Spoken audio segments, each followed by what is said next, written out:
नमस्कार, मी प्रतिभा तुमच्या सर्वांचं स्वागत करते माझ्या नवीन एका छोट्याशा ब्लॉगमध्ये. तर आज आहे काय? गुढीपाडवा.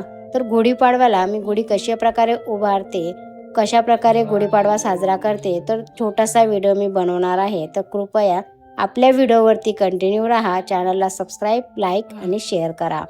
तर अशा प्रकारे पहिले दिवा प्रज्वलित केला आणि नंतर पाट ठेवला. पाटावरती एक पान ठेवलं, थोड्याशा अक्षदा टाकल्या, हळदकुंकू टाकलं आणि गणपतीची स्थापना केली. कारण आपण कुठली पण पूजा करताना सर्वात आधी गणपतीची स्थापना करून पूजा करतो, त्यानंतर बाकीचे पूजा आपण करतो.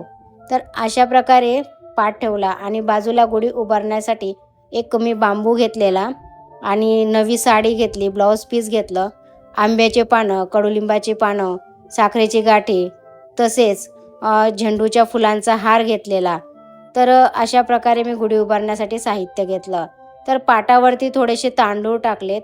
नाही, माझ्याकडे गहू होते, गहू नसले तर मी तांदूळ टाकते. तर गहू होते तर गहू घेतलेत आणि त्याच्या खाली ठेवलेत. कारण आमच्याकडे असं म्हणतात की गहू म्हणजे वापरतात गुढीपाडव्याच्या दिवशी, त्याची पूजा करतात, नवीन जे गहू येतात ना, आणि त्याच्यानंतर मग गहू खाण्यास सुरुवात करतात. तर अशा कुठे कुठे परंपरा असतात.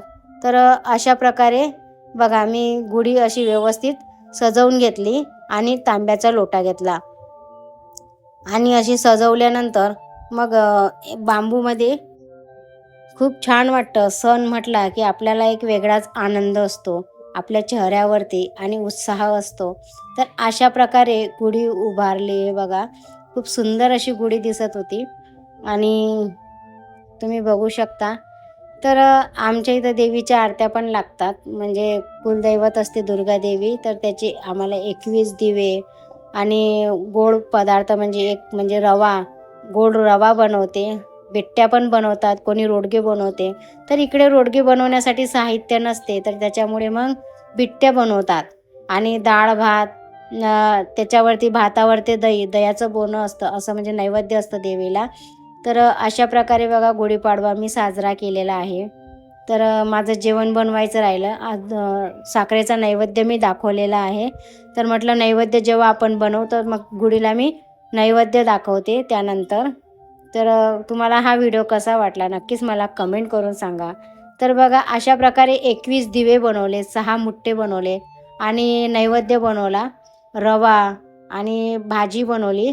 त्याच्यानंतर दही आणि भात. श्री स्वामी समर्थ.